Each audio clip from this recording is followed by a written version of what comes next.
እንግሊዘኛን መጻፍም ሆነ ማንበብ አንዳንዴ የማይፈታ እንቆቅልሽ ሊሆንባችሁ ይችላል። ቃላቱን ብታውቋቸውም እንኳን አገጣጥማችሁ ለማንበብ እና ለመጻፍ እምቢ ይላሉ። በቀላል ቃላት መፈተን ወይም መቼ ነው በልበ ሙሉነት የምናገረው ብሎ መጨነቅ የብዙዎች ፈተና ነው። ነገር ግን ችግሩ የማስታወስ ችሎታችሁ ላይ አይደለም። ይልቁንም ቃላቱ ያላቸውን ተፈጥሯዊ የድምጽ ፍሰት አለማስተዋል ነው። ቃላት የራሳቸው የሆነ እንቅስቃሴ አላቸው። አንዳንዶቹ ይረዝማሉ፣ አንዳንዶቹ ይቆረጣሉ።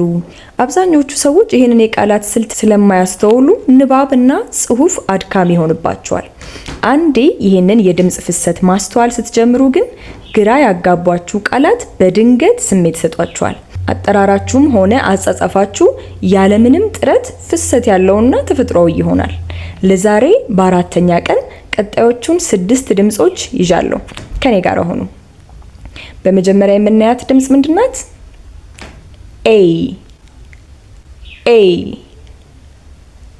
ኤ ሎንግ ኤ ከምንላት ውስጥ አንዷ ድምጽ እች ትሆናለች። ሰው እንዴት እናነባታለን? ለምሳሌ ሬን፣ ትሬን፣ ቴል። በጣም ጥሩ። ይህንኑ ድምጽ ደግሞ በስቶሪ እንመልከተው። Rain began to fall softly. The train moved slowly down the track. በጣም ጥሩ። በሁለተኛ የምናገኛት ድምጽ ምንድናት? ጅ ጅ ጅ። በጣም አሪፍ። በምሳሌ ለማየት ያህል ጃም፣ ጀግ፣ ጀት።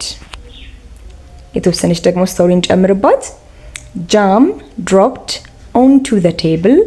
The jug shook as a jet roared above. በጣም ጥሩ። በሶስተኛ የምንመለከታት ድምጽ ኦ ኦ ኦ። አሁንም እነዚህ ሁለት ፊደሎች ድምጽ ሲያወጡ ግን እንደ አንድ ድምጽ ብቻ ነው ማለት ነው የምናነባቸው። ለምሳሌ boat, road, coat። በጣም ጥሩ።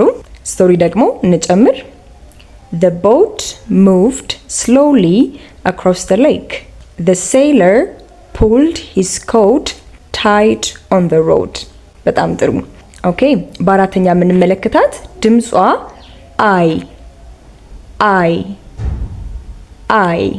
ነገር ግን እችኑ ደግሞ መሀል ላይ የምናገኛት ከሆነ የኢ አይነት ድምጽም ሊኖራት ይችላል ማለት ነው። ሶ ሎንግ አይ ወይም ደግሞ ሾርት አይ ሆና ልናገኛት እንችላለን። በምሳሌ ለማየት ያህል ፓይ፣ ታይ፣ ፊልድ። ኦኬ፣ ስቶሪ ደግሞ እንጨምር። He ate a warm pie after dinner. His tie moved in the wind in the field. በጣም አሪፍ።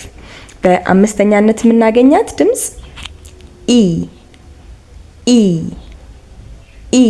ስለዚህ እነዚህ ፊደሎች አንድ ላይ ሲመጡ ድምጻቸው አንድ ብቻ ነው የሚሆነው። ኢ ብለን ብቻ ነው ሁልጊዜ የምናነባቸው ማለት ነው። በምሳሌ ለማየት ያህል ትሪ፣ ቢ፣ ሲ። ኦኬ፣ ስቶሪ ደግሞ እንጨምር። A bee flew around the tall tree. She stopped to see where it would land.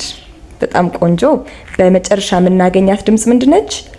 or or or። ኦኬ፣ አሁን ደግሞ በምሳሌዎች እናያት። ፎርክ፣ ኮርን፣ ሆርስ። የተወሰነ ስቶሪ እንጨምር። The horse walked past the field of corn. A fork rested on the table nearby. እነዚህ አረፍተ ነገሮች የበለጠ ድምጾቹን ቀላል ያደርጓቸዋል ማለት ነው። አሁን የነዚህን ድምጾች ፍሰት እንዴት መከተል እንደሚቻል ስላያችሁ በራሳችሁ ንባብ ላይ ወይም ደግሞ ጽሑፍ ላይ መሞከር ትችላላችሁ ማለት ነው። ድምጹንና እንቅስቃሴውን እያስተዋላችሁ ቃላቱን ስታነቡ ሳትጨነቁ ለማለት ሞክሩ። እንግሊዘኛ መማር አድካሚ መሆን የለበትም። አንዴ መንገዱን ካወቃችሁት ነገሩ ሁሉ ቀላል ይሆንላችኋል። በተጨማሪ ግን በይበልጥ ለማቅለል በኦንላይን ክላስ መውሰድ ፍላጎታችሁ ለሆኑ ሁሉ ስክሪኑ ላይ በምትመለከቱት ቁጥር ደውሉ። አብረን እንለወጣለን።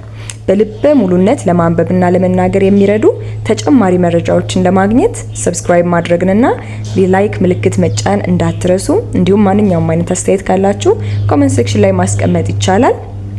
ያስፈልጋችኋል ለምትሏቸው ሼር ማድረጋችሁን እንዳትረሱ። አዳዲስ ቪዲዮዎች እንዲደርሷችሁ የደወል ምልክቷን ተጫኑ። ትናንሽ ለውጦች ትልቅ ውጤት ያመጣሉ። ለውጡን ዛሬ ጀምሩ። በሚቀጥለው ቪዲዮ እስከምንገናኝ መልካም ጊዜ ይሁንላችሁ።